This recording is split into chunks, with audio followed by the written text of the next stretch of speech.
Is in the president's words, are you going to come around? Well, I've always been a yes for repeal, but the bill, unfortunately, the Graham-Cassidy bill, basically keeps most of the Obamacare spending, almost all of the spending, and just reshuffles it and block grants it to the states. So I don't think block granting Obamacare doesn't make it go away. It just means you're keeping all the money we've been spending through Obamacare, most of it, reshuffling it, taking the money from Democrat states and giving it to Republican states.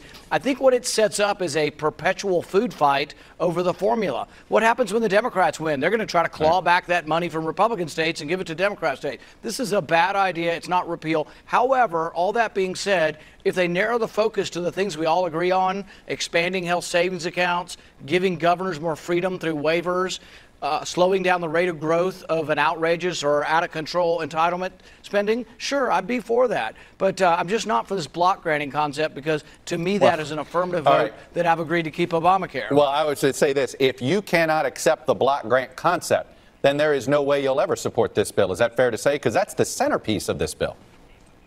Well, they could remove the block grants from it, and then we could vote on what we actually all agree on. Wasn't that skinny repeal?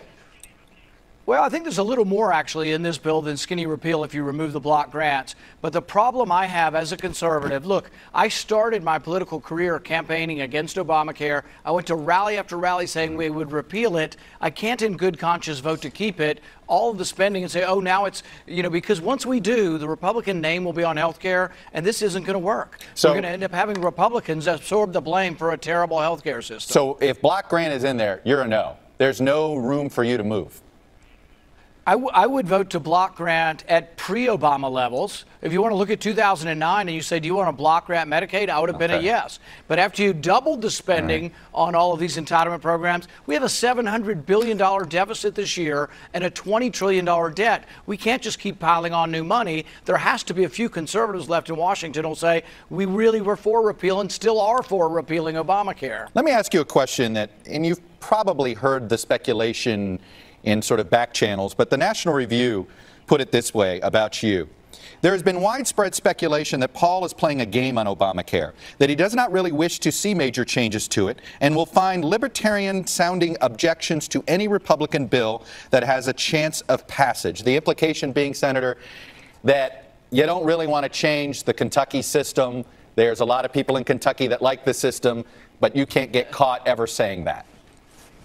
Well, I think what that is a personal insult to my character, and coming from the pro-war National Review, I don't doubt that they would say that. This is a bunch of neocons who don't like libertarians, frankly, and so yes, they don't like me, and so they personally insult me and say, oh, this is all a charade. But I think most people who follow my position would find that, as a physician, there's not been a more consistent voice for repealing Obamacare. I've put forward replacement ideas. Right now, I'm still working with the president on letting people buy across state lines in groups, healthcare associations, and the president's assured me that's coming. By executive action within the next couple of weeks, he believes he can do this. The Secretary of Labor believes he can do this.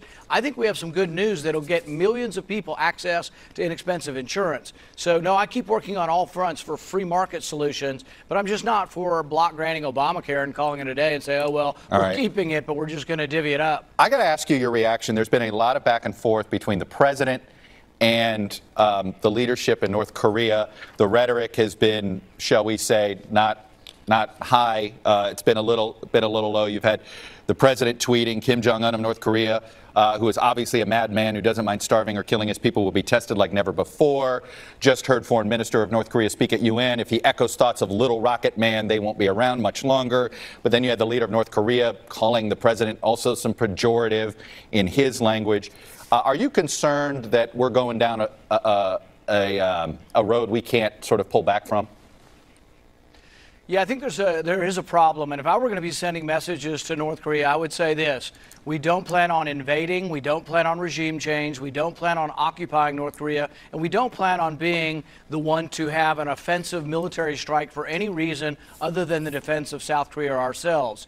I would also say there is no good military option for us, but also for them, and they need to realize that in no uncertain terms, that there is no option for them to use military weapons, because the results would be catastrophic for them, but also the results would be catastrophic for everybody on the Korean Peninsula. So I hope we can ratchet down the rhetoric, but I'm also still a believer that China can be coaxed into this. And Yeah. the one thing that I've offered that no one else has is I would actually say to North Korea, if you'll dismantle your nuclear weapons, Yeah. I would invite China to be part of an international force on the DMZ to help keep peace within there. And I think that would reassure the North Koreans that we won't come in. But I will tell you that the whole problem here started with Hillary Clinton and Barack Obama bombing Libya after they gave up their nuclear weapons. That sent a terrible message to North Korea that we weren't to be trusted. And finally, you brought up your libertarian ideology. I'm curious, what do you make of what many NFL players have been doing in their protests and the president's criticism of them? Appropriate?